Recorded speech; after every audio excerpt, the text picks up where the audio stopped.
This is Steve Robbins. Welcome to the Get It Done Guys quick and dirty tips to work less and do more.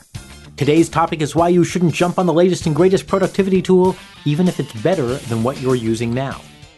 Melvin was excited. As the Vice President of Inventory Management and Operational Systems Optimization of the Green Growing Things plant store, he loves that title even though there really are only 5 employees total. He just purchased a magical headset that will let him use augmented reality to see inventory counts that look like they float above the boxes of plant food. Melvin is in 7th heaven. No, I mean literally. The AR headset also lets him superimpose angels and clouds and harps on everything he looks at. He may never return to the real world again. Tools have an important place in working less and doing more, yet you'll notice that I rarely mention tools in the podcast. And that's because adopting a new tool might lead to increased productivity, followed by the complete collapse of your life, business hopes, and dreams for the future. Instead of living a life of luxury with 24-karat gold toilets, you'll end up in a gutter, swigging down rat grot. No, not even rot gut, just rat grot. Ick. And that's because what matters isn't the tools that you use. What matters is how your overall workflow produces results. Have you ever listened closely to how people discuss their choice of smartphone?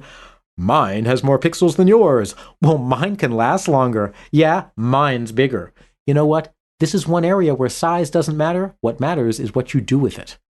Workflow is what matters. I use an iPhone. Do I believe that the iPhone is the be-all and end-all of smartphones? No, in fact, it has a lot of problems, and for the last few years, Apple has moved from being a visionary company to a company that's coasting on brand, but isn't actually doing anything particularly visionary or useful, unless you count the ability to have a poop emoji mimic your facial expressions. Oh boy. But almost all of my business applications run on the Mac, the MacBook, and the iPhone. So my work flows from machine to machine seamlessly, and the purchase decision has shifted. It's not about comparing an iPhone with other phones. It's about my whole ecosystem. And right now, my ecosystem is super productive. So the iPhone may lag behind other individual phones, but the iPhone Mac MacBook combination, for me, far outstrips what I could accomplish with another phone. So when you're trying a new tool, make sure that it optimizes your overall workflow and isn't just a gadget that's marginally better than one other gadget.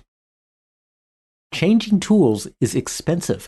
Melvin is so enamored with his new augmented reality headset that he decides to start using it for everything. Immediately. Of course, that means importing all of his inventory records from the old system to the new system, but never fear. He's sure that it's worth the day or two that it will take to do the transfer. 7 weeks later, he's gotten 80% of that data transferred. Sure, it's taken a wee bit longer than he thought, but it's worth it. I mean, come on. We're talking augmented friggin' reality. Woo-hoo! Melvin's experience demonstrates what we rarely think about, that changing tools is expensive, even if the new tool is better. You need to learn the new tool. You need to move your data from the old tool, and then you need to integrate the new tool into your habits. In many cases, switching itself is a big enough hassle that in the long run, it actually overwhelms the savings that you would get from the switch. Before adopting a new tool, ask yourself seriously whether the advantage of the new tool is really worth the cost to switch. Tools, especially new ones, don't last forever. Wait, hold the presses! The company that makes the augmented reality headset proudly announces that they've been acquired by Mickey Face Insta Applesoft, and they're shutting the company down immediately. They now are going to work on important projects instead, like better surveillance and profiling of you, their product. Their headset is being discontinued effective immediately, and the self-destruct codes have already been transmitted to all headsets currently in use. You see, when you integrate a tool into your workflow, you're making it an essential part of your ability to get things done, kind of like grafting on a third arm to become 50% more productive. But like third arms, tools don't last forever. Some of them succeed and they become stable enough that you can count on them. Others fail or they get acquired and shut down. Still, others go on to develop gangrene and may need to be amputated. And of course, if you use any Google product, Google is famous for discontinuing their products with pretty much no notice. So when something goes away, your critical workflow just might go with it. Before you adopt a new tool, make sure there's a way to get your data out of the tool if it gets discontinued, and think through how you will use that exported data to be able to get back up and running without your business tanking in the meantime. Which reminds me, make backups of all of the data you store in the cloud. Last week, I was working on a project using a cloud service that lets me share files across several devices.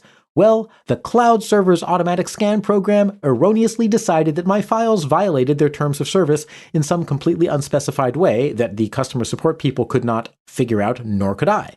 So they just shut off my account automatically with no notice, leaving me without access to about a terabyte of video files that I was actively working on. Just as Melvin's headset is starting to spark and emit a decidedly unpleasant burning smell, your cloud service could cut you off without warning, with no clear way to restore your data, and with no alternatives, and possibly no communication. In my case, they finally restored my account after 8 hours of calls to tech support, but if they hadn't, I would have lost everything. Don't trust the cloud. Make backups of everything. Melvin just started firing up his old inventory system, and now he gets to start all over, re-entering the current data into the old system. With just another 3 to 4 weeks of long days and work weekends, he might be able to get back to where he started. Tools are fun. Tools are awesome. Tools are sometimes toys, but use new tools with care. Don't judge them in isolation. Make sure they improve your entire workflow. Evaluate their cost, including the cost of adoption, against their benefits, and also be sure that you can get your data back out of the tool if you need to. And make backups. I'm Steve Robbins. Follow Get It Done Guy on Twitter and Facebook. If you want, and you know you want, great keynote speeches on productivity, living an extraordinary life, and entrepreneurship, so hire me already. Find me at steverobbins.com or join my personal mailing list by texting Get It Done to 33444. Plus, you'll get a free copy of my secret book chapter on how to build relationships that help you succeed. Work less, do more, and have a great life.